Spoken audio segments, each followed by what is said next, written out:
How many people strive to have a purpose-driven career in life? I'm about to explore this topic with a successful purpose-driven leader.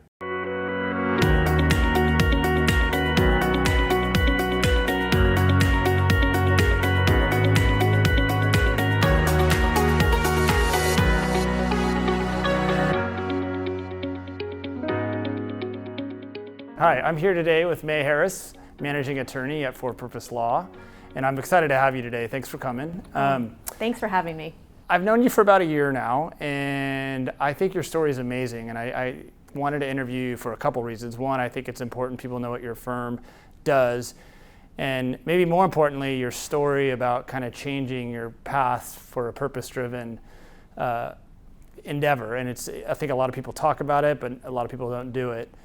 So maybe before we start, you could just talk a little bit about your firm and how you started it, and we can kind of go from there. Sure. I started For Purpose Law Group 10 years ago. We just celebrated our 10th anniversary. And we serve nonprofit organizations primarily. So our tagline is we help inspired entrepreneurs, nonprofit leaders, and philanthropists to change our world. And we really do. And we've spent the last 10 years doing that. And when you say you serve the nonprofit community, what is it? What kind of law do you practice, and what is your expertise? So nonprofits are very much like businesses in most ways. So really it's tax law, because we have to get and maintain tax exemption, but it's also basic corporate law. So it's the marriage of those two things. The thing that kind of makes it a little bit unique and such a niche is the tax exempt part. So, in law school, you might take classes on introductory income tax for individuals, maybe a business tax course or two, but it's very rare to get a tax exempt organizations class. So the attorneys in this space largely have to be trained up in big law or teach themselves. So part of what I mentioned earlier in the introduction is I love your story. Maybe you can talk about how you went from a traditional corporate law job to creating this company you're at now. Right. So right out of law school, I was fortunate enough, I had 2 young children, to be offered a role in-house at a really large biotech company, which sounded like a dream coming out of law school. I worked there for a couple of years in their intellectual property department specifically.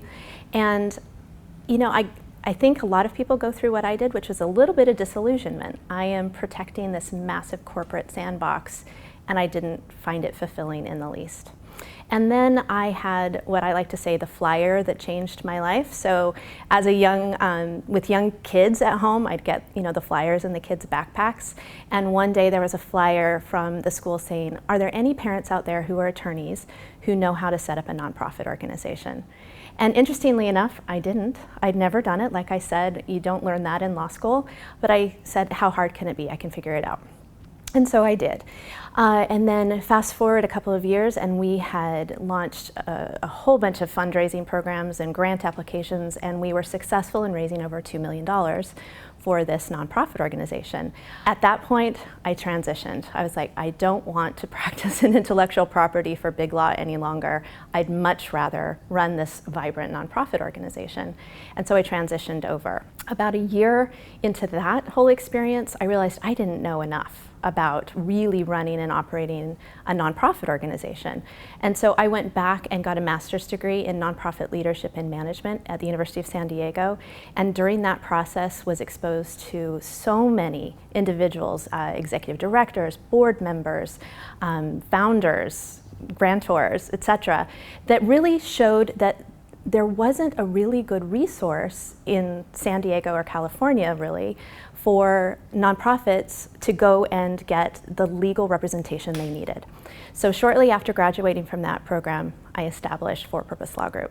And again, the flyer that changed my life. That's great. Tell me about kind of the early days after you graduated, because I know your firm has had a lot of growth, but I don't know if you can memorialize how kind of you started in your garage, so to speak, and to kind of a thriving firm with robust attorneys and staff and just a great reputation, at least in our community. When I first started it, I I think I thought very much, I had the mindset of an attorney, like who is actually going to pay for these services? I can see, the need, and typically attorneys will sit on boards and offer pro bono assistance to nonprofits, et cetera. But can you really make this into a business? So when I started it, I thought it was just going to be me soloing kind of low bono, enough to pay for myself.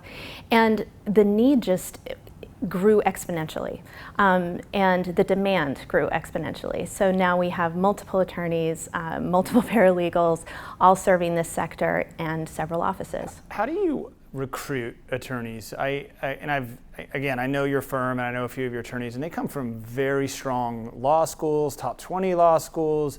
How do you compete? And maybe this is kind of the genesis of our whole conversation, is how do you find those attorneys that kind of want to turn away from the big corporate jobs, huge salaries, for this purpose-driven career?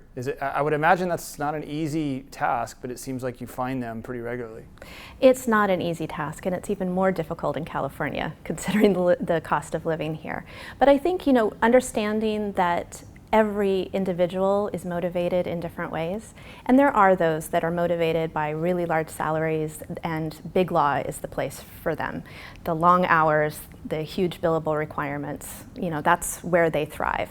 But not everyone's like that. And we've found success with attorneys and paralegals that want, I know it sounds kind of trite, but more of a work-life balance and the fulfillment of serving a sector that is really needed. So it's kind of like, I don't know, it's different than most law practices where, you're adversarial and you're going after someone. Even our litigators are very collaborative in nature, and with an intent to do dispute resolution short of litigation, if at all possible. Because again, these are nonprofit organizations for the most part. They don't have big, huge litigation budgets, and we try really hard and attract the type of attorney that isn't in it for the big billable hours and a lot of salary, really. If you had any advice to folks watching this video about really taking that purpose-driven approach and how it's affected your life and actually just doing it, what would that be? And maybe a better question is, how has it changed your life? How has making the transition from career-driven, professional-driven to more purpose-driven? I don't think they're mutually exclusive. I still am very professionally driven. I am a self-learner. And I encourage all of my my employees to be, taking those additional educational programs, learning more, I've learned more about computer programming than I've ever wanted to, and but all because I just love learning about it. So I guess, don't take my advice to a person that's looking at that kind of a transition or change is it doesn't have to be so very black and white that you're professionally driven, salary and compensation driven, or you're purpose driven. There really is a mesh and a happy kind of middle ground where you can be fulfilled and doing good work, but also be financially rewarded for it. Okay, well, thank you. I appreciate your time today, and like I said earlier, I have such great respect for you and your firm and the work you do, and it's just been a pleasure knowing you. Thank you. Thank you.